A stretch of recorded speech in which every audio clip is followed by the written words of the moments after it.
Hello, my name's Cher and I just completed a weekend retreat with Gracie and a group of some of the most amazing women I've ever been blessed to be with. I also just finished Gracie's 10-week It's a Beautiful Life program. And it was interesting how I shifted from the beginning to the end. When I started, I've already been in this work for a while. I'm a yoga teacher myself. I've been pretty much spending the last 10 or 15 years working on myself. And so, I wasn't really sure what I was going to get out of it, but I was really led to be here and do this work because I have just the greatest respect for Gracie, and she's just a phenomenal human being. And so pretty much I was drawn here because of her initially. And then once I got started in the 10-week program, just the blossoming and the opening up of everyone and their issues and being able to be vulnerable and just being able to support each other and cry with each other and, not be judged and not be rejected, for not being perfect. I mean, the whole program of self-care, we as women, at least, my vintage, we weren't taught that we should take care of ourselves. As a matter of fact, we were taught that if you spent time on yourself, then you were being selfish. That you were not being a good wife or a good mother or a good daughter or a good sister, because you should be taking care of other people. And so, talk about a huge culture shift for me to all of a sudden being given the message that, not only is it a good idea to take care of myself, it's actually critical for me to take care of myself. And I'm just reminded of the oxygen mask on the plane, right? You need to put the oxygen mask on yourself first, or else you can't help your children or anyone else. And that's, in a nutshell, that's what I'm doing. I'm taking care of myself first. But it's more than that. I mean, the habits were amazing. Developing the new habits was very critical and very key. And just some of the approaches and the tools that we were given are really important to me.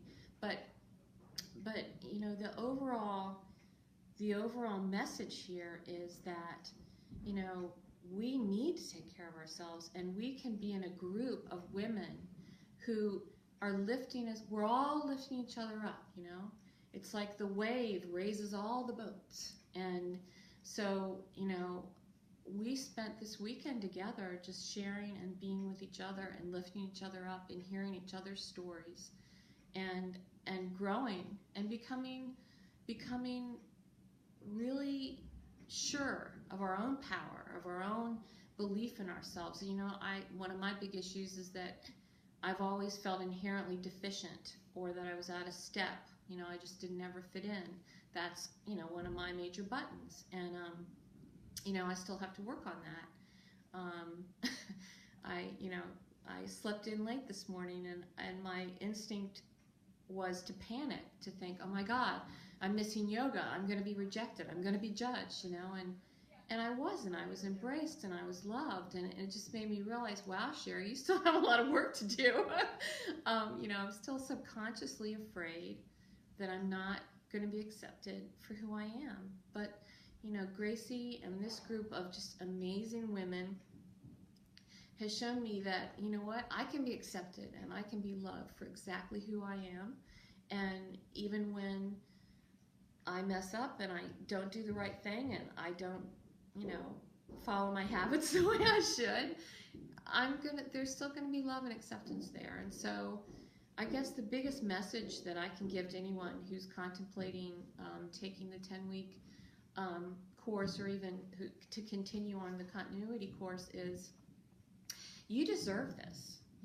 You deserve this for yourself. So all those little voices inside of you, that resistance, if it comes up, I know it came up for me, I think it comes up for everyone. When that resistance comes up, and that resistance which says you don't have time, or you can't afford it, or you're not going to be good enough, or whatever that resistance, whatever that tape loop is that's in your head, just know that is the part of your ego that doesn't want you to change. Know that. know that, and talk back to your ego and say, you know what? I hear you, I acknowledge you, and I don't attach to you. I don't accept you because I do want to change, and I do want to take care of myself. And I don't want to leave, but I have to. So that's all I have to say.